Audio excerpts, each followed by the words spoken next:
At the dawn of my career, the elders laughed and said, "She builds castles and sand, time will wash her away." I bowed my head, thanked them for their doubt.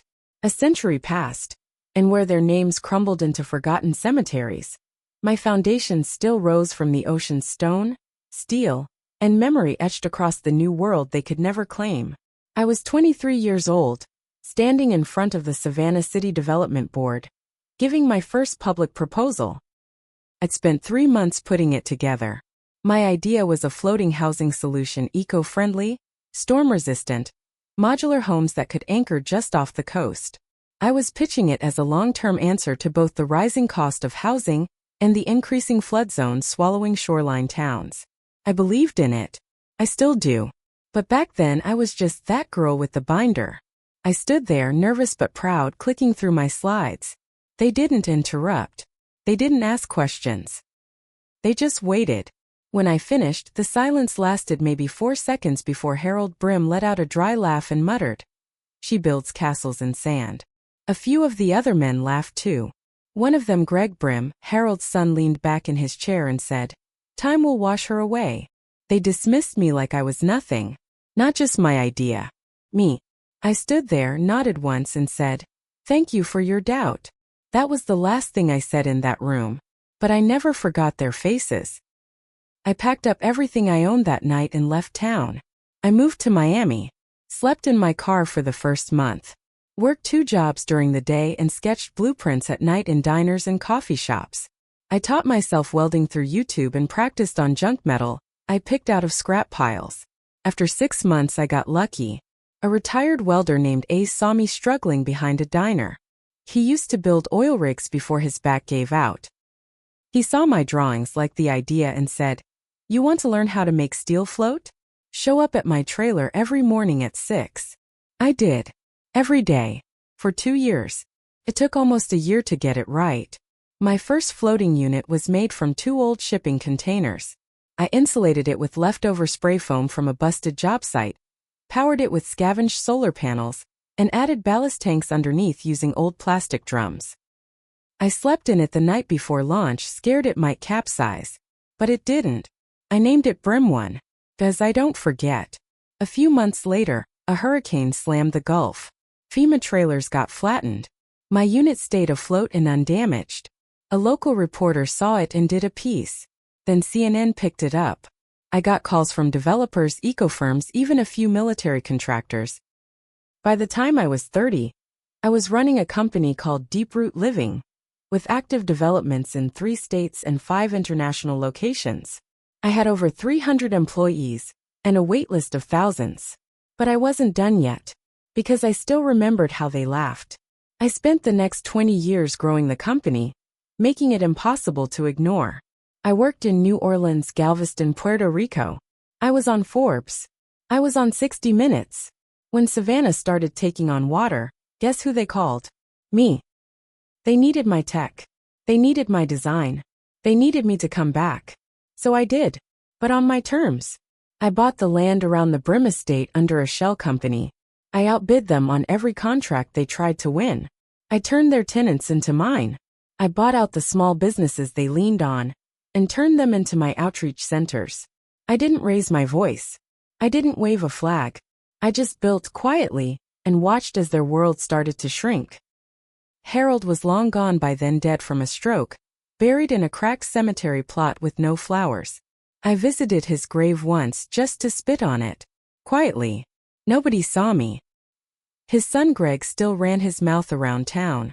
Still tried to make people believe I was a fraud, that floating homes were a scam. He went bankrupt in 2043 after his last condo deal collapsed due to flood zones expanding. I bought his mortgage debt before he even knew it was for sale. I waited until his daughter's graduation party to serve the foreclosure notice. On camera. He cried. I didn't. Victor Lang? He mocked my math during my first pitch. Called me ambitious but naive. He ended up begging for work after his firm folded. I hired him under a fake name, flew him to San Diego for a consulting opportunity, then ghosted him at the hotel. He lived on peanut butter and vending machine crackers for 4 days before his card bounced. Nancy Tierney? She told me I was a PR disaster waiting to happen. She started offering workshops for failing realtors. I bought every venue she scheduled for 6 months and canceled them all 48 hours before. She had to refund over $20,000 in tickets. I watched her apology livestream with a glass of wine. I made sure they felt it. Not just loss but the humiliation that they served me. I'm building a floating city. Not a housing unit. Not a test site. A city. A full-scale, self-powered, floating community 12 miles off the Georgia coast. It has its own currency, energy grid, freshwater supply, and government model. It'll have schools, clinics, and farms that rise and fall with the tide. I'm naming it Eden's Rise. And the launch party? It'll be in Savannah. In the exact same room where they laughed at me. The Savannah launch party was invitation only. I made sure it landed on the anniversary of that first pitch the exact day 35 years later. We restored the same City Hall boardroom, down to the same chairs, even the damn water pitchers. I paid a team to replicate every detail. The name cards, the carpeting, even the old clicker I had used that day. Only this time I wasn't holding a binder. I was holding the deed to everything around them. City officials smiled politely.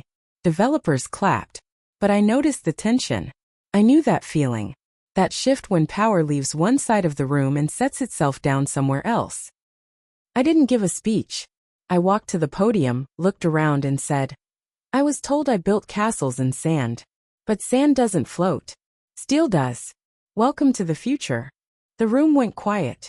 I turned around and walked out. That's when the sabotage started. Within 2 weeks, someone tried to block the shipping lane to Eden's Rise.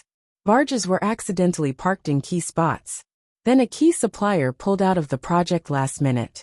They said they were uncomfortable with the political optics. I followed the trail. It led to a man named Marshall Crowder, a second-tier developer, who once apprenticed under Greg Brim. Greg was out of money, but not out of influence.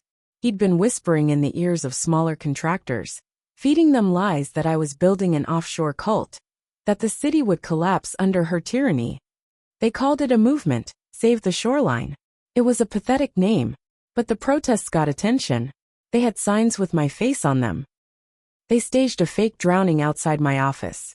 They wanted to scare me. They didn't know I'd been through worse. His name was Ruben. He was 27, worked on the electrical systems out at the Eden's Rise staging platform. One night he stayed late to seal a cable line underwater. The next morning he was dead. They said it was an accident. Faulty oxygen line. But his locker had been broken into. His ID badge was missing. And a week earlier, he told his supervisor he saw someone near the underwater turbines who didn't belong. I paid for his funeral. Sat with his mother. Promised her this wouldn't be the end of the story. It wasn't. Guess who showed up on a podcast 2 months later? Greg Brim. Fat, older, smug as hell. Sitting in a cheap studio with a guy who calls himself the real patriot. She's not just building on water, Greg said. She's trying to erase history. The land, our land, it matters. She's replacing it with tech utopias that no one voted for. Then he added with a smirk. Her castle's still made of sand. Only now it's digital sand. The clip went viral. Investors started getting jumpy. Insurance firms asked more questions. Regulators crawled in with sudden inspections. For a second it felt like the tide was shifting again. I didn't send a lawyer. I went myself. Greg was living in a sad little rental outside of Tybee. The yard was brown. The porch sagged. He answered the door in a robe with mustard stains on it. Come to buy my couch? He asked. No, I said. I came to make sure you understood something. I didn't erase history. I became history. The minute you laughed at me, you wrote your own obituary. He tried to slam the door. I caught it with my boot. Someone on my crew died, I said. If I find out you had anything to do with that, even a whisper of it, I will bury you so deep even your father's ghost won't find you. He looked scared for a second. Then he smirked. You don't scare me. I'm not trying to, I said. I'm just making sure we're clear. I left. 2 days later, the protests stopped. But I knew this wasn't over. Her name was Mika. She was my COO. She came on during year 10, helped expand our European contracts. Smart, sharp, and loyal, or so I thought. Turns out she'd been feeding our internal tech specs to an outside group. They were planning to launch their own floating settlement cheaper, faster, and meant to undercut Eden's rise. They didn't have the engineering, but they didn't care. It was a PR war now. Whoever launched first would win the narrative. I confronted her in the strategy room. Why? I asked. She didn't blink. Because you forgot where you came from. You made this about revenge, not progress. I still believe in the vision.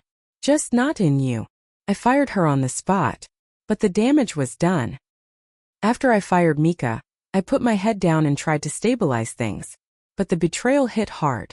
She had access to almost everything: financials, blueprints, launch schedules. I had to move fast. I called an emergency exec meeting and locked down all external communication lines. I brought in a private security analyst to scan our networks. What they found made my stomach turn. There were layers to it. Mika wasn't working alone. 2 more names came up in the investigation. Ellis Wong, head of public operations, and Damian Cruz, our logistics manager. Both had been with me for over 5 years. Both were highly paid and publicly loyal. Ellis was the one leaking launch delays to the press, feeding them quotes to make us look unstable. Damian? He was running fake maintenance reports to reroute essential supplies to their new competing project. They were all part of the same underground syndicate, a tech decentralization group. On the surface, they claimed they wanted innovation without monopolies. But when you followed the money, it led back to an investment firm partially owned by, guess who? Marshall Crowder. Same guy who helped Greg Brim. I should have burned him the first time. We launched Eden's Rise Phase 1 under full security lockdown. 200 families. Solar farms. Tidal turbines. Medical units. All running on water. But 3 weeks in, one of the housing decks Sector 3 tilted during the night. No injuries, but it made the news. Hard. They called it a collapse. Said my empire was sinking. What they didn't know, what the public never got to see, was the sabotage device we found lodged inside the ballast control unit. It wasn't faulty design. Someone had hacked the regulator to force a pressure imbalance. Could have killed people. I called a press conference. I didn't mince words. This was an act of aggression. This was terrorism, not failure. And I will find the ones responsible. But even as I spoke, I knew this wasn't just a battle for Eden's rise. This was about who controlled the future. They called it Atlas Bay, a floating city platform launched from Charleston, funded by the very firms that once laughed me out of rooms. But it looked good, modern, slick, all the buzzwords. They claimed to be safer, cheaper, more scalable. The media loved them.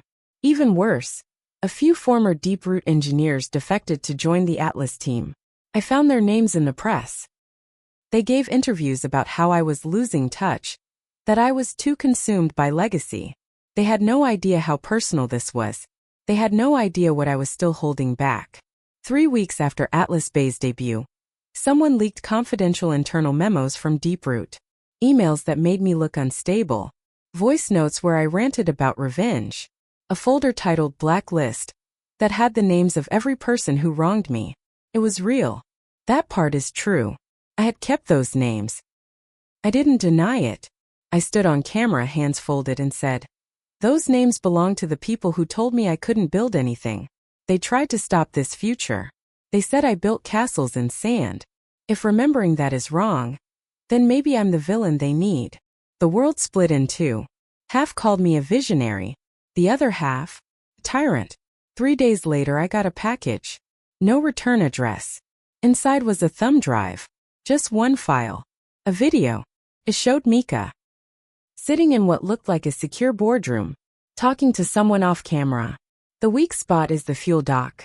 One pressure breach, and it starts a chain reaction. The fire won't stop until it hits the waterline. I stared at the screen for a full minute.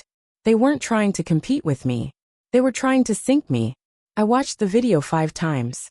By the 3rd playthrough, I wasn't angry. I was calm. Too calm. I called my head of security, a man named Darius who had been with me since the early Miami days. I gave him 3 names. Mika, Ellis, Damian. Then I gave him a location. The original Deep-Root fuel dock at Eden's Rise, just outside Sector 4. Lock it down. Scrub every connection. I want full security armed from now until I say otherwise. He didn't ask questions. He just said, understood. 2 days later at 4:47 a.m., one of the fuel lines caught fire. It didn't explode, not right away. But it burned long and hot. Black smoke over the water. Sirens echoing across the city platforms.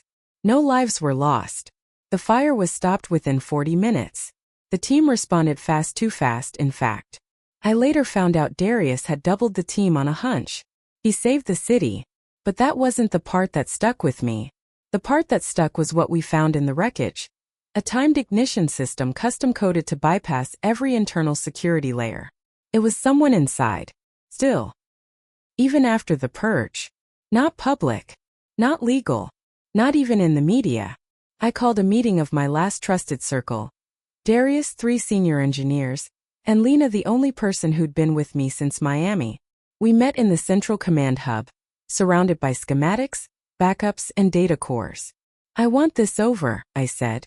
No half measures. We do this the old way. They knew what that meant. I gave Lena the green light to drop the files. Within 72 hours, a wave of documents went public. Emails, contracts, meeting logs showing how Atlas Bay was built on stolen specs, with funding from lobbyists who were quietly betting on Eden's collapse. Greg Brim's name showed up again. So did Marshall Crowder's. And Mika? She was on payroll from day one of Atlas. A strategic plant. My mistake was thinking betrayal came from outside. Atlas Bay's stock plummeted. Their investors scattered. Journalists found out they had lied about safety tests, about flood durability, even about fire systems. Lawsuits poured in. Greg was found dead in a motel 2 weeks later. Heart attack. No money left. No one claimed the body for 4 days. Mika tried to vanish, took a flight to Berlin, changed her name. But she made a mistake. She used the same encryption key for her private data.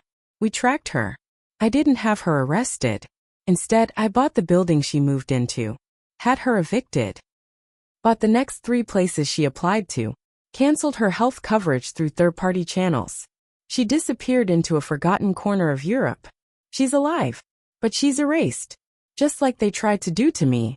I stood on the deck of Eden's Rise a month later, watching the sunset. The city was strong. The platforms had survived the worst. People lived, laughed, raised kids on the water now. I should have felt pride. Instead, I felt tired. I'd won. But somewhere in the fight, I'd lost pieces of myself. I had turned into the very storm I was trying to protect others from. Lena stood beside me. She said, "They were wrong about you." I nodded. "They were right about one thing though," I said. "I did build castles in sand. But I built them over their bones. History will say I changed how cities worked. They'll say I pushed boundaries, broke limits, and built the future on water. They won't say how many people I broke along the way. They won't say how revenge became the foundation I poured concrete into.